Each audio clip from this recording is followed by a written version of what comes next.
Title: The Stillness in the Trees by Glenn S. McNamee. Ethan Burke was always in a hurry. Every morning, his alarm went off at 6 a.m. sharp. He'd jump out of bed, gulp down stale coffee, skim through a barrage of emails, and brace himself for the commute into the city. As a senior analyst at a fast-paced consulting firm, Ethan lived on adrenaline, deadlines, and spreadsheets. Every day was a marathon of meetings, decisions, and problems that couldn't wait. He didn't notice the headaches that lingered, or the shallow breathing, or how often he clenched his jaw. He chalked it all up to being driven, but the cracks were showing. One Tuesday morning, his hands started shaking as he reached for his laptop. His heart pounded like a drum in his chest, even though he hadn't done anything but wake up. By lunchtime, he was dizzy. By the end of the day, he couldn't focus on a single task. The doctor's diagnosis was swift: severe stress bordering on burnout. The prescription? Take a break, seriously. Step away from the screens, try going outside, somewhere quiet. Nature, if you can manage it.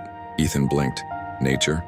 The doctor just smiled. It's cheaper than therapy, and sometimes more effective. The next morning, unsure what else to do, Ethan pulled on a hoodie and wandered out the door.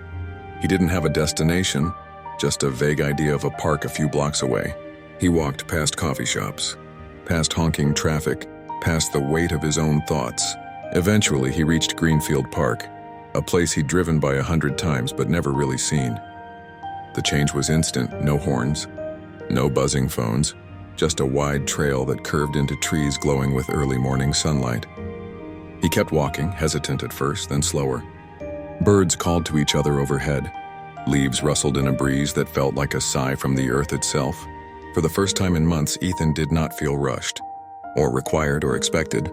Each step deeper into the woods seemed to peel away a layer of tension. He found a bench beside a creek and sat, just listening.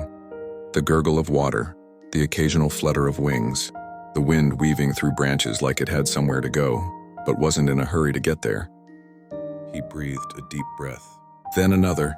No notifications, no performance metrics, just stillness.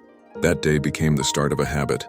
1 hour a day, sometimes 2. No phone, no plans. Just a walk through trees and grass, letting the world slow down around him. Within a week, he was sleeping better. In 2, he laughed. Really laughed for the first time in months. And by the end of the month, Ethan realized he was starting to feel something he thought he'd lost: peace.